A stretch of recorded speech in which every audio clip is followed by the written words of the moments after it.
Un terrible accident en Algérie, à Alger plus précisément, mes amis, dans le quartier d'El Harrach. Un bus est tombé d'un pont, 18 personnes ont perdu la vie et plusieurs sont dans un état grave. Oui mes amis, et vous le voyez derrière moi, hein, les gens se sont réunis autour de cet accident puisque vous voyez que les barrières sont tombées et le bus est tombé dans cette eau qui en plus de ça est une eau polluée. Et le bilan est très lourd mes amis, on parle de 18 personnes qui ont perdu la vie, de 13 blessés et parmi eux il y en a 2 qui sont dans un état grave qui pourraient venir donc alourdir encore plus le bilan. Et il faut savoir que l'Algérie a déployé vraiment un arsenal pour pouvoir intervenir. On parle quand même de 25 ambulances, 16 plongeurs, 4 embarcations pneumatiques pour pouvoir intervenir au plus vite sur la scène. Et pour l'instant, on ne connaît pas les raisons de cet accident, mais ce qu'on sait, c'est qu'en Algérie, malheureusement, il y a trop de gens qui perdent la vie sur les routes. Je sais pas si vous vous rendez compte qu'on parle de 4000 personnes qui perdent la vie chaque année sur les routes en Algérie. Et ça, c'est pas normal. Et donc, l'Algérie a décidé de se saisir de ce problème pour le régler. Parmi les pistes qui sont évoquées, on parle déjà de la pédagogie dans les auto-écoles, c'est-à-dire de modifier ce qui est enseigné dans les auto-écoles pour sensibiliser la population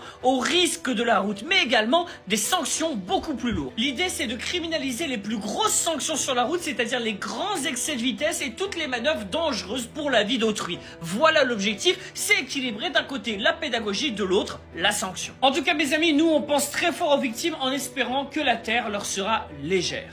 Bon courage à ceux qui vont survivre.